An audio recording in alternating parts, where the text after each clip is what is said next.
আচমকা অগ্নিকাণ্ড হাইটেনশন টাওয়ারে, ঘটনাকে ঘিরে পুরাতন মালদা মঙ্গলবাড়ি বুলবুড়ি মোড়ে আতঙ্ক। আগুনের কারণে কিছুক্ষণের মধ্যে ছিঁড়ে গেল বেশ কিছু বিদ্যুতের তারের কানেকশন। খবর পেয়ে ঘটনাস্থলে ছুটে আসে দমকল। তাদের চেষ্টা আগুন নিয়ন্ত্রণে আনে। এদিকে বিদ্যুৎ দপ্তরের লোক খবর পর বেশ কিছু সময় বাদে আসেনি বলে অভিযোগ করছেন সাধারণ মানুষ। এই ঘটনার পর বিদ্যুৎহীন হয়ে পড়ে গোটা মঙ্গলবাড়ি চত্বর। সমস্যায় পড়ে ব্যাংক থেকে শুরু করে এলাকার কর্মচারীরা। তৃণমূলের পরে বা শীতলকুচি ছোট শালবাড়ি গ্রাম পঞ্চায়েতে এলাকায় বিজেপি নেতাদের বিরুদ্ধে বিক্ষোভ এবং ডিম ছোড়ার ঘটনা ঘটল।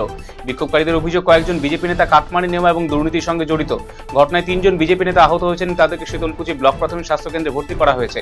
খবর পেয়ে পুলিশ ঘটনাস্থলে পৌঁছে পরিস্থিতি নিয়ন্ত্রণে আনে এবং বিজেপি নেতাদের উদ্ধার করে নিয়ে যায়। ক্ষুব্ধ স্থানীয়রা গ্রাম পঞ্চায়েত অফিসে তালা ঝুলিয়ে দেয়। এই ঘটনায় কেন্দ্র করে রাজনৈতিক মহলে চর্চা শুরু হলো। বিজেপির পক্ষ থেকে কোনো প্রতিক্রিয়া মেলেনি।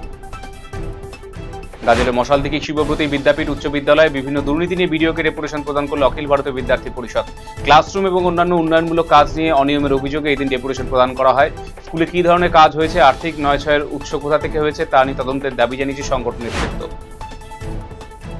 শিলিগুড়ি সংলগ্ন চম্পাশাড়ি অঞ্চলে উত্তর পলাশে জৈবিক পদ্ধতিতে দেশি ধানের চাষে ব্যস্ত কৃষকরা। কালো নুনিয়া, সাদা নুনিয়া, রাধাতিলক, তুলাইপাঞ্জি সহ একাধিক ঐতিহ্যবাহী ধানের জাতের রোপণ চলছে কৃষি জমিতে।